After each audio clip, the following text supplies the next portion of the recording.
We did talk a little bit about Nik Caner-Medley, and here's why. So there have been lots of Maine players come out of here, nice professional careers overseas. Nick Mayo, Troy Barney's obviously out of Edward Little's doing a great job, still playing. Mackenzie Holmes, making some money in the WNBA out of Gorham, great job.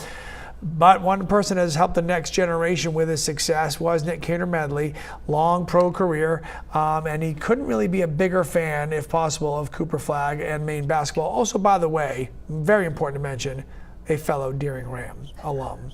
Got to get extremely excited. I've always been a really big fan of Maine basketball in general, following it ever since I left Maine to go to Maryland. Throughout my whole career professionally, I followed it, doing SummerSlam every summer, getting back, meeting the kids. I've always just been really interested in being a part of Maine basketball and trying to give back. So to see what Cooper's accomplished and other young kids too, in the last 10, 15 years, boys and girls, has been really fun to watch. And at the end of the day, I'm a really big fan. I mean, you see, Mackenzie's back in the WNBA right now, and with the impact that Cooper has had, for basketball, is there a way to tangibly put an effect on what this does for kids? Like when you were playing, little kids coming up to you, kind of wearing that Maryland jersey, following you through your career, and now the next level of kids kind of doing the same thing. 100%. I feel extremely lucky that when I was coming up in elementary school and middle school, there was players. For me, fundamentally, it's being inspired, and having players locally that can inspire you and show you that this is possible. And, when you're in your driveway, you're pretending you're this player or that player. To me, that's massive. And I think that that's where things start to compound into belief. And I think belief is a really big step in, going out there and being able to accomplish goals, is really believing in yourself. When I was coming up, guys like Andy Bedard, Cindy Blodgett, I used to drive the Civic Center games and watch them play. I've told this to Andy a million times, how much he inspired me. And, I was one of his biggest fans. And I think it's a really small world. And I don't think it's a coincidence that now, Andy has been a major influence, I think, for Cooper throughout his development, and not only as a player, but I think the mental side. Sports is really mental too. And when you just see the winning intangibles that Cooper has, and you see the type of competitor and his humility, I think Andy did an incredible job, and Andy wouldn't say it, and I don't think that many people know how impactful he's been.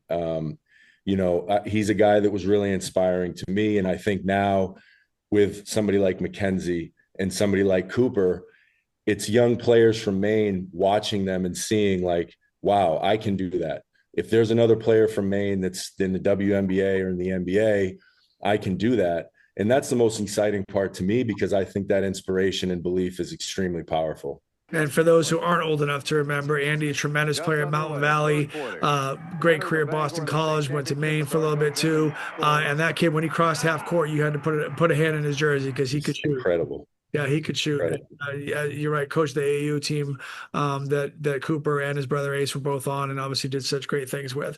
So being a star, playing at that level, being the person, endorsements. I mean, it's a whole new world than when you were playing at Maryland, the NIL stuff, all of it, recognition, fame, actually money, stuff that kids weren't allowed to have back in the day, those things. Yep. So you take all those things, right, at a national level, and then you put it in the state of Maine, and firsthand how we love our players, right? We love, the success stories that come out of our small state. We got 1.2 million people. We are a big, small town. And so what that was like for you to be recognizable. If you played high school basketball in California, you're one of thousands that have made it to the NBA. But when you're from Maine, you're like, wow, Nick's in Kazakhstan. Nick's winning MVPs over in Europe. Nick's winning championships. Like, everybody knows what you're doing, which I'm guessing is good and bad, but probably mostly good. And now Cooper kind of going through the same thing. Yeah, I think for me, it was really inspiring. It was always really motivating and inspiring to come home and get that support. And the support was incredible. Obviously, Cooper, what he's doing is on a completely different level, but fundamentally that love and support you get it really hits, and it's been really cool to see the support, that Maine is a big family and a big basketball community.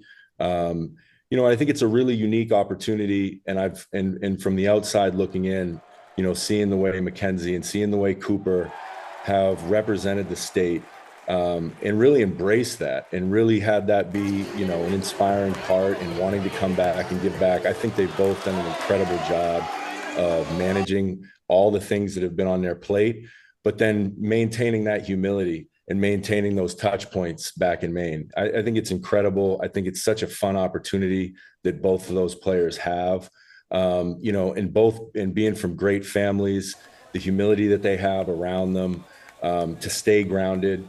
I'm just really excited to see all the incredible things that they're going to be able to do for the state of Maine.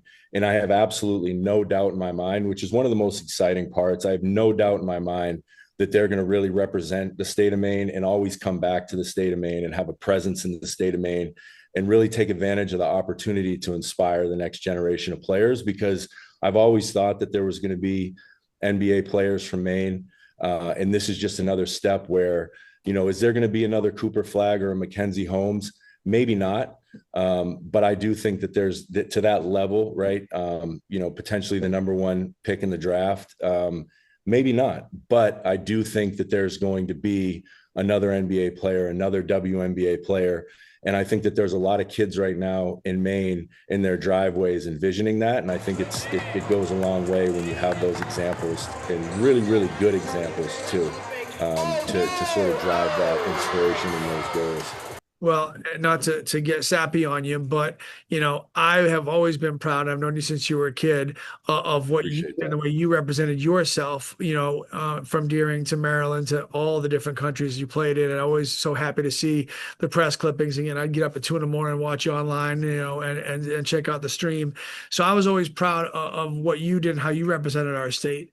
Now it's your turn, I'm guessing, to feel a lot of pride as well, because you kind of went first in this next level. You raised the bar, for where basketball players from Maine could get.